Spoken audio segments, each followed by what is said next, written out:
내가 평생 참아온 그 모든 것들이 한 통의 메시지로 무너지기 시작했다. 혼자 와서 서류에 서명해 아버지의 그 문자였다. 남편이 위치를 확인하고 말했다. 집에 없어. 그 순간 내 가슴이 찢어지는 소리가 들렸다. 나는 늘 그렇게 살았다. 가족을 위해 희생하고 참고 입 다물고. 하지만 그날 모든 게 변했다. 나는 더 이상 참지 않기로 했다. 이건 복수야. 내 영혼을 되찾는 복수. 나는 30대 중반의 평범한 한국 여자다.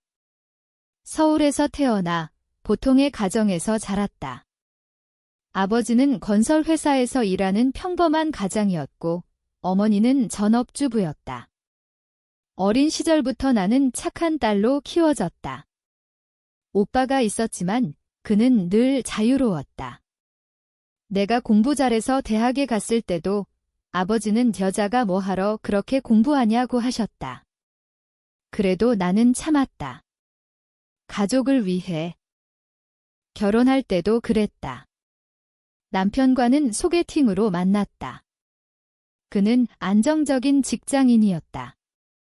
아버지가 강력히 추천하셨다. 그 집안이 좋다. 내가 잘 살면 우리도 편해진다. 나는 사랑보다는 안정을 선택했다. 결혼 후 나는 직장을 그만두고 집안일을 맡았다. 남편은 바빴고 나는 아이를 키우며 시댁과 친정 사이를 오갔다. 아버지는 늘 너는 여자니까 집에 있어야지 라고 하셨다. 그 말에 상처받았지만 웃으며 넘겼다. 시간이 지나면서 작은 균열이 생기기 시작했다. 아버지가 자주 늦게 들어오시고 어머니가 울며 전화하실 때가 많아졌다. 아버지가 이상해 어머니의 말이었다. 나는 걱정했지만 피곤하신가 봐요 라고 대답했다. 내 삶도 녹록지 않았다. 남편은 점점 무관심해졌고 아이는 유치원에 다니며 나를 피곤하게 만들었다. 그래도 나는 버텼다. 가족이니까. 그러던 어느 날 아버지의 그 문자가 왔다. 내일 오후 2시 집으로 혼자 와. 중요한 서류 서명할 게 있어. 이상했다. 왜 혼자? 남편에게 말하니 그는 위치 추적 앱을 켰다. 우리는 가족 위치 공유를 하고 있었다. 집에 없네. 카페에 있나? 남편의 말에 내 심장이 쿵쾅거렸다. 나는 몰래 아버지의 위치를 확인했다. 그곳은 서울 외곽의 모텔 거리였다. 왜? 나는 다음 날 혼자 가지 않았다. 대신 남편과 함께 그 모텔 근처로 갔다. 아버지의 차가 보였다. 심장이 터질 것 같았다. 문을 두드리니 아버지가 나오셨다. 그리고 그 뒤에 젊은 여자가 서 있었다. 이게 무슨? 내 목소리가 떨렸다. 아버지는 당황하며 설명하게라고 하셨지만 나는 이미 알았다. 그 여자는 아버지의 애인이었다. 몇 년째. 그날 내 세계가 무너졌다. 어머니를 생각하니 가슴이 미어졌다. 나는 어린 시절부터 아버지의 그런 면을 느꼈지만 무시했다. 오빠도 알았을까? 나는 집으로 돌아와 어머니에게 모든 걸 털어놓았다. 어머니는 울면서 살았어. 하지만 참아야 해라고 하셨다. 참아. 왜 내가? 그 후 상처가 쌓였다. 아버지는 변명만 늘어놓으셨다. 그냥 실수야. 가족을 버릴 생각 없어. 하지만 서류는 유언장이었다. 아버지는 그 여자에게 재산 일부를 넘기려 했고 나에게 서명을 요구한 거였다. 오빠한테는 주고 나한테는 왜? 나는 물었다. 아버지는 너는 결혼했으니까 라고 하셨다. 그 말에 내 자존심이 산산조각 났다. 나는 더 이상 참지 않았다. 먼저 오빠에게 모든 걸 말했다. 오빠는 충격받았지만 아버지니까 이해하자라고 했다. 이해. 나는 아니었다. 나는 그 여자를 찾아갔다. 그녀는 20대 후반 카페에서 일하는 여자였다. 아버지와의 관계를 끝내라고 말했다. 그녀는 웃으며 왜? 당신 아버지가 선택한 거야 라고 대답했다. 그 순간 내 안의 분노가 폭발했다.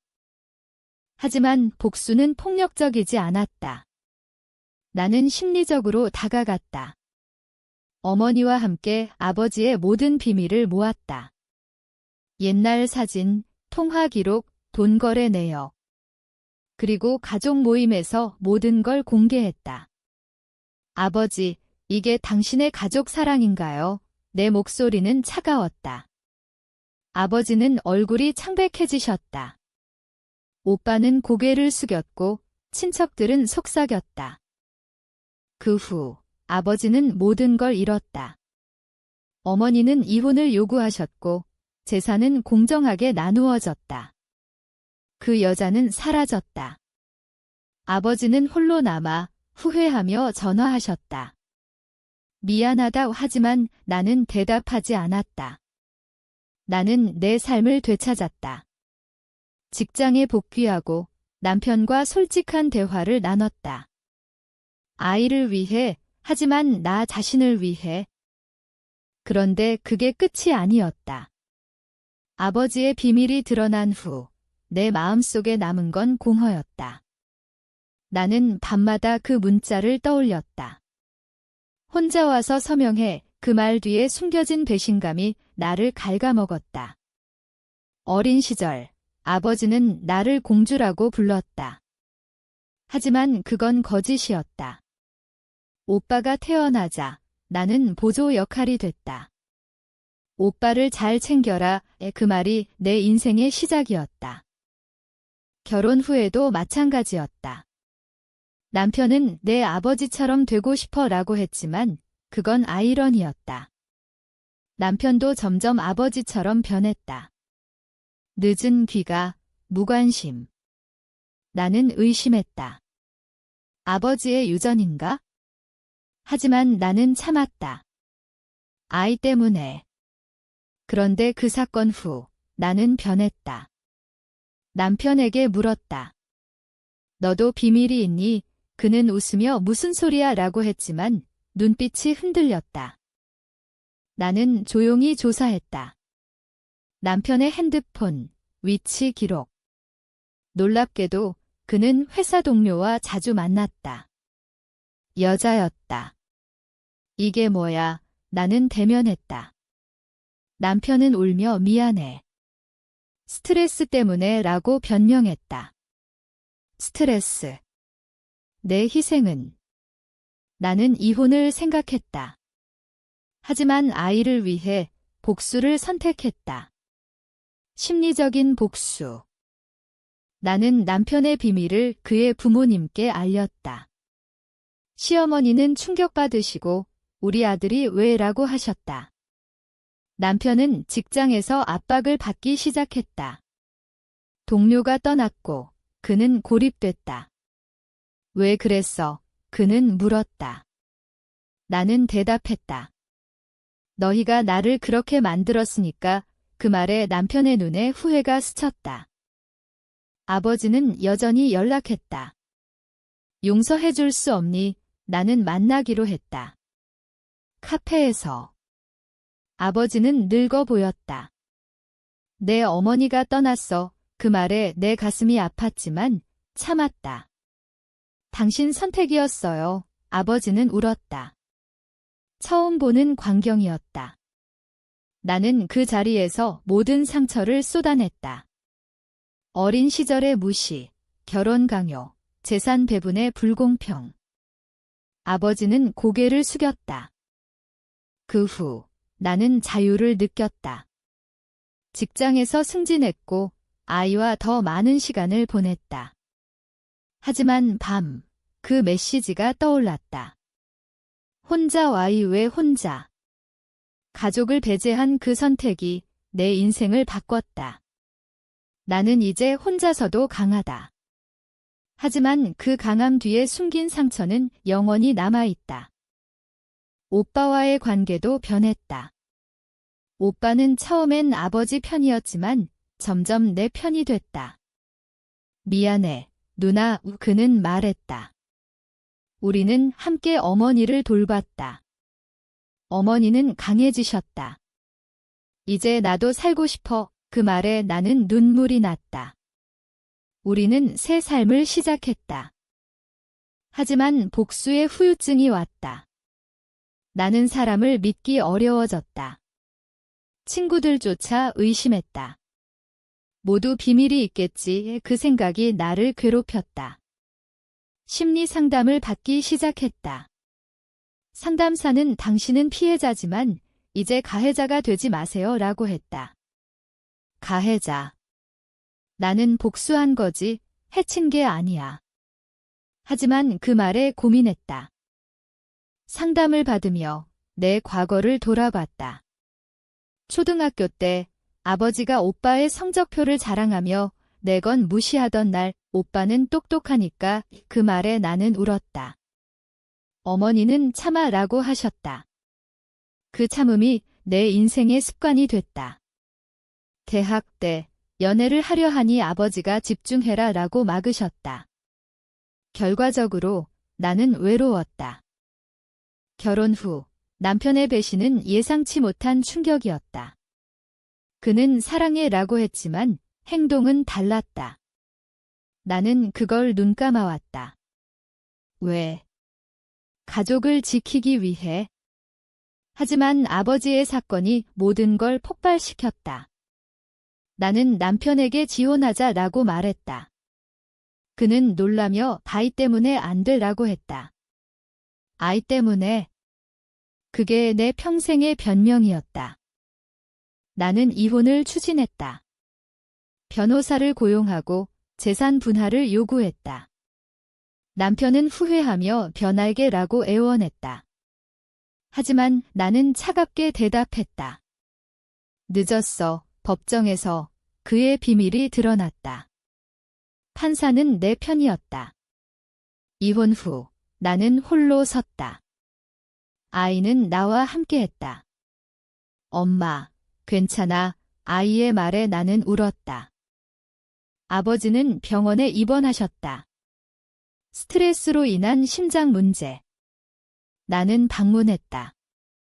왜 왔니? 아버지의 목소리가 약했다. 나는 대답했다. 마지막으로 말할 게 있어요. 그리고 모든 감정을 쏟아냈다. 당신 때문에 내 인생이 망가졌어요. 하지만 이제 나는 자유해요. 아버지는 눈물을 흘리셨다. 미안하다. 딸아. 그 후 아버지는 회복됐지만 홀로 살게 됐다. 어머니는 새 아파트로 이사하셨고 오빠는 해외로 갔다. 나는 서울에서 새 직장을 구했다. 마케팅 회사 동료들은 나를 강하다고 했다. 하지만 속으로는 여전히 아팠다. 그 메시지가 내 인생의 전환점이 됐다. 복수의 맛은 달콤했지만 씁쓸했다. 나는 사람들을 멀리했다. 데이트 제안을 거절했다. 믿을 수 없어. 그 생각이 지배했다. 상담에서 나는 배웠다. 용서는 자신을 위한 거야. 하지만 용서할 수 있을까? 아버지, 남편, 그 모든 사람들. 새 삶에서 나는 블로그를 시작했다. 익명으로. 참음의 끝이라는 제목. 내 이야기를 썼다. 배신, 복수, 심리적 고통. 사람들이 공감했다. 댓글들이 쏟아졌다. 나도 그래? 용기 내세요. 그게 나를 치유했다. 나는 더 이상 피해자가 아니었다. 생존자였다. 하지만 과거가 쫓아왔다. 아버지가 다시 연락했다. 만나자. 나는 거절했다. 대신 편지를 썼다. 당신의 선택이 내 삶을 바꿨지만 이제 나는 행복해요. 그 편지를 보낸 후 마음이 가벼워졌다. 어머니와 함께 여행을 갔다. 제주도. 바다를 보며 우리는 웃었다. 이제 자유야. 남편은 재혼했다. 들었다. 하지만 상관없었다. 아이는 잘 자랐다. 아빠보다 엄마가 좋아. 그 말에 나는 미소 지었다. 복수는 끝났다. 하지만 그 상처는 영원히 남아 나를 강하게 만들었다. 인생은 아이러니하다. 그 메시지가 아니었다면 나는 여전히 참고 살았을까? 이제 나는 안다. 참음은 독이다. 말해야 한다. 싸워야 한다. 그게 진짜 삶이다. 블로그가 인기 있어지면서 나는 책을 쓰기로 했다. 숨겨진 배신이라는 제목. 내 이야기 기반. 출판사에서 연락이 왔다. 감동적이에요. 쓰면서 내 심리를 깊이 파고들었다. 왜 나는 참았을까? 문화 때문. 가족주의. 한국 사회의 압박. 쓰는 과정에서 아버지를 다시 생각했다. 그는 왜 그랬을까? 외로움. 중년의 위기. 하지만 그건 변명이 아니다. 나는 책에서 썼다. 배신은 선택이다. 그리고 그 선택의 대가는 크다. 책이 출간됐다. 베스트셀러는 아니지만 반응이 좋았다. 토크쇼에 초대됐다. 어떻게 극복하셨어요? MC의 질문에 나는 대답했다. 복수로. 하지만 심리적인 거예요. 진실을 드러내는 거? 그 쇼 후 아버지가 찾아왔다. 책 봤어. 그의 눈에 후회가 보였다. 자랑스러워. 그 말에 나는 놀랐다. 자랑. 평생 처음이었다. 하지만 나는 말했다. 늦었어요. 그는 고개를 끄덕였다. 이제 나는 강연을 한다. 여성들에게. 참지 마세요. 당신의 목소리를 내세요. 그게 내 복수의 연장이다. 사회를 바꾸는 거? 강연 중 한 여자가 물었다. 후회하지 않으세요? 나는 생각했다. 후회. 조금. 하지만 아니라고 대답했다. 후회는 과거를 바꾸지 못해요. 앞으로 나아가세요. 집으로 돌아와 아이와 저녁을 먹었다. 엄마, 책 재미있어. 아이의 말에 웃었다. 아이는 내 이야기를 알게 될 날이 올 텐데. 그땐 솔직히 말할 거야? 밤에 그 메시지를 다시 봤다. 삭제하지 않았다. 상기시키기 위해. 혼자와 그 말은 이제 나를 강하게 만드는 주문이 됐다. 시간이 더 지나 어머니가 재혼하셨다.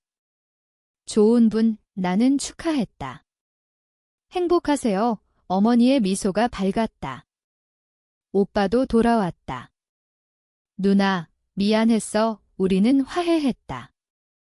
아버지는 요양원에 계신다. 가끔 방문한다.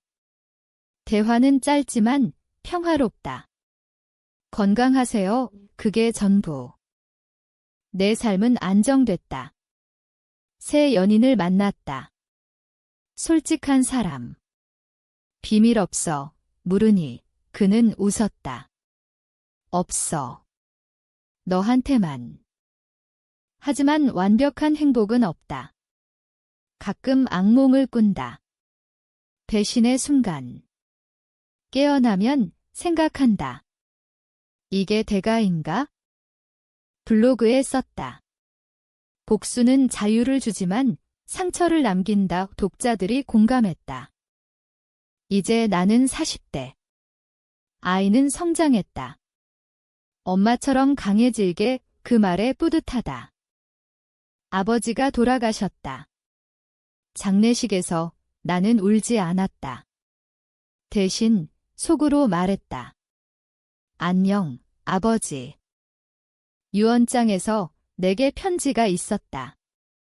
미안하고 사랑한다 그 말에 눈물이 났다. 용서.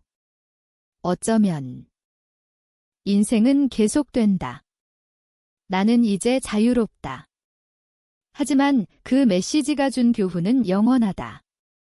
당신은 정말 혼자였나요? 아니면 우리가 모두 혼자일까요? 그 질문이 내 마음에 남아 데이 디우티한다.